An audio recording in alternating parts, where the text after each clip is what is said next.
Europa, ojo a los avisos que llegan. Previsiones de la Comisión Europea. ¿Qué se está diciendo? ¿Cómo mira Europa a su economía, en concreto la eurozona? Bueno, pues José, hoy lo que íbamos a conocer eran las previsiones de otoño, previsiones presupuestarias, donde Bruselas valida o no los presupuestos que les mandan los gobiernos para 2024. Y de momento para España lo que tenemos es, sí, nos validan el presupuesto, pero por supuesto con algún pero respecto al presupuesto que tiene España. Por ejemplo, da la sensación de que no se fían de las promesas, de los compromisos que ha realizado el gobierno de Sánchez sobre la reducción del déficit, la reducción de la deuda que se puede hacer de cara a 2024. Me explico. Las previsiones económicas de otoño de Bruselas dicen que España va a tener un déficit del 4,1 este año, estaría por encima del 3%, que ya se considera, ya lo saben, déficit excesivo en el caso de que vuelvan esas medidas de disciplina fiscal. Piensan que el déficit el año que viene va a estar en el 3,2, todavía por encima del 3%, y en 2025 3,4. Volvería a subir el déficit. Claro, esto supone incumplir, como les decía, el compromiso que ha tenido el gobierno de Pedro Sánchez, desde el ministerio de Nadia Calviño, de situar ese desfase presupuestario por debajo del umbral del 3% que fija el Pacto de Estabilidad ya para el año que viene, 2024. De hecho, Bruselas... Marta, sí, de hecho, ya que estás con este tema y mientras desglosas, le están dando un rejonazo importante a España. No solo porque el déficit no les cuadra, quiero decir, Bruselas echa cuentas con lo que España les manda. Eso es. Y aún así, con lo que España manda, dice María Jesús Montero, no, el déficit va a ser del 3%. No. Más de un punto es la desviación según los análisis de la propia Comisión. Claro, el tirón de orejas es importante. Dicen que la situación fiscal es compleja, que además...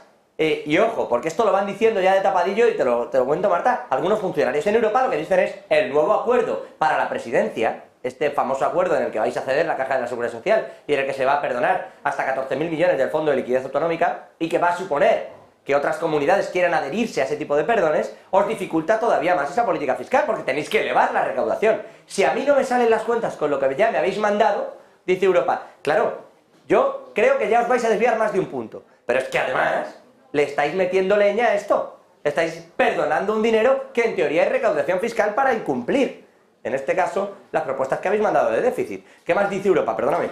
Pues sobre la deuda pública, por cierto, también hablan, José, y también es interesante recalcar lo que dice Bruselas respecto a lo que cree España que puede conseguir. Dice Bruselas que el ratio deuda-PIB va a bajar muy poquito desde el 107,5% actual este año al 106,5% el año que viene, es decir, una bajada que realmente es de un punto porcentual, del 107,5 al 106,5. Dicen además que en 2025 prácticamente va a estar igual, estable, así que tampoco vamos a ver cómo la deuda PIB, esa ratio tan importante, vaya a cambiar mucho de cara a los próximos 2 años, realmente un punto porcentual en 2024, pero para 2025 prácticamente estable.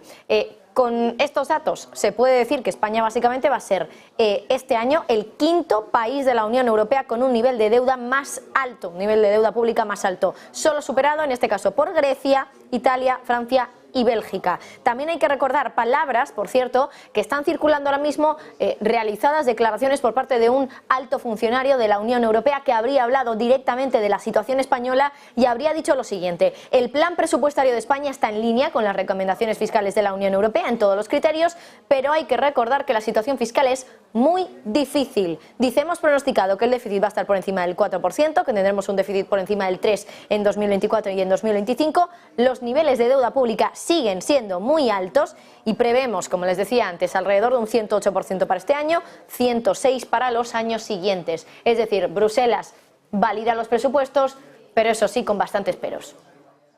Bueno, y con tantos peros. Habrá que ver también qué dicen del resto de cuestiones y qué se dice del resto de Europa. Nos vas contando. Desde luego, en cuanto a lo que hay solo sobre España, el asunto es dramático, porque te están diciendo que vas a incumplir